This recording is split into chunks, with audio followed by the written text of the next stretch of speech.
Привет, друзья! Добро пожаловать на мое новое видео. Сегодня 7 марта, накануне весеннего женского праздника. Мы приехали на Старую Планину для того, чтобы показать вам весну в горах в Сербии. Поэтому присоединяйтесь, будет интересно. Сегодня с вами буду делиться весенней атмосферой в горах, солнцем, журчащими ручьями, тающими потоками, последним снегом и первыми цветами. Поэтому мы едем на Старую Планину, Балканские горы, в царство нетронутой природы, через Пирот и село Дойкинцы. Мы недавно здесь уже были, смотрели на хрустальный, заледенелый водопад Туповицу. Чтобы у нас было чуть больше времени, доедем на машине до водопада, а затем пойдем пешком. Сегодня с нами снова наш мохнатый друг Вилли. Так, сегодня 7 марта. Мы накануне праздника всех женщин. На улице просто потрясающая погода. Так тепло, что смело можно идти без кофт. Мы идем в сторону Арбиньи, самой красивой речной долины Сербии, уникального места, охраняемого государством по-сербски строгий резерват природы, то есть природный заповедник. Здесь необыкновенный еловый лес. Пожалуй, самый большой, что я видела в Сербии за все наши походы. Здесь место обитания бурого медведя и глухаря. Нам, к сожалению или к счастью, в этот раз удалось разглядеть только белые жопки удаляющихся серн.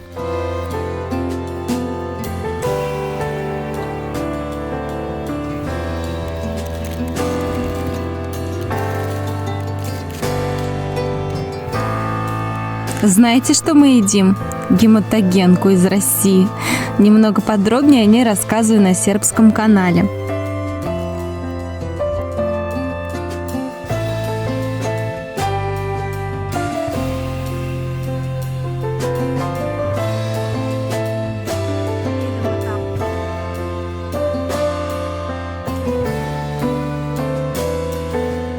А еще это место огромного количества водопадов, как малых, так и больших. Из больших водопадов отсюда можно дойти до самого высокогорного в Сербии.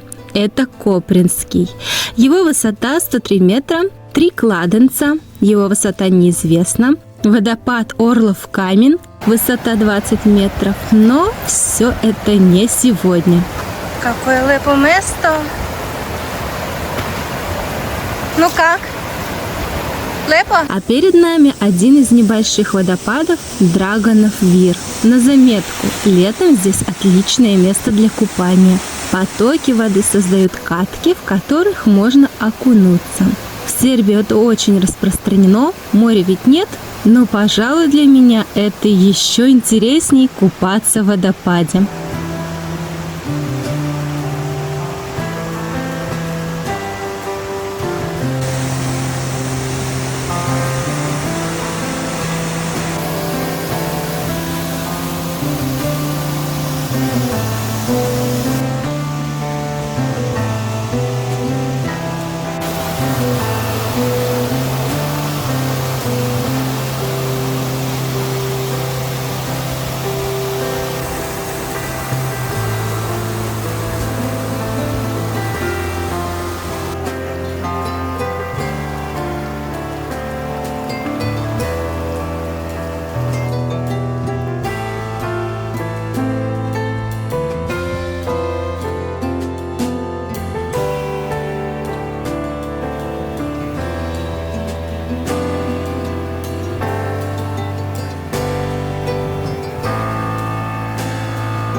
Однако прям летом, в июле, в августе я бы еще несколько раз подумала идти сюда пешком, потому что весь маршрут пролегает под солнцем.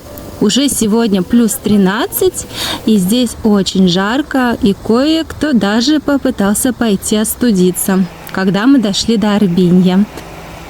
А место здесь действительно удивительное.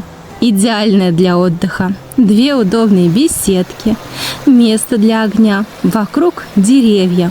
Читала статью сербского удружения, которые приезжали сюда собирать грибы, а потом жарили их здесь с картошечкой, приправляя их майкиной душицей. Напомню, это тимьян или чабрец. У меня аж слюнки потекли.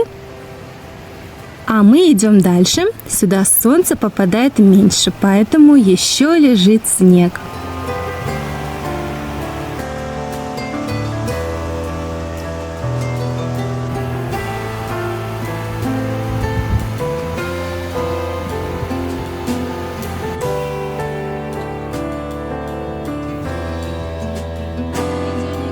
Тут меня привлекла скала, над головой нависает козырек из камня, а на нем растут огромные деревья. Очень впечатляюще и опасно это выглядит.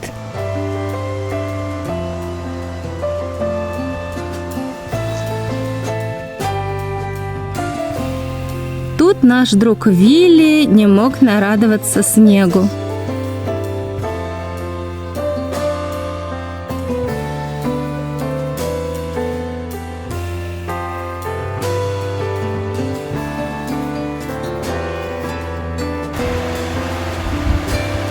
Мыслим, да и наш верх. Впереди небольшой водопад, который называется Яришор, в честь вершины, у подножья которой он течет. В принципе, все водопады здесь именно так и получили свои названия, по вершинам, под которыми они берут начало. А еще мы в тот день хотели дойти до водопада Йовички камень. Абсолютно непопулярный, по словам сербских туристов, труднодоступный, но невероятно красивый. На фотографиях коллег-планинаров он действительно просто восхитительный. Как я потом начала спрашивать у знатоков этих мест, мы выбрали верное направление, но свернули чуть-чуть раньше, чем это было необходимо, и увидели лишь издалека каменную вершину, под которой течет наш водопад. Солнце уже клонилось к закату, нам нужно возвращаться. Таким образом, расцениваю наш сегодняшний поход разведкой на местности. Обязательно нужно еще раз сюда вернуться, потому что места здесь просто невероятные. Мы получили огромное удовольствие от сегодняшнего приключения. В конце видео будет трек. Длина маршрута 15 километров. Продолжительность очень неспешного хода составила 7,5 часов. Старт от водопада Туповица. Спасибо за просмотр. Увидимся. Чао!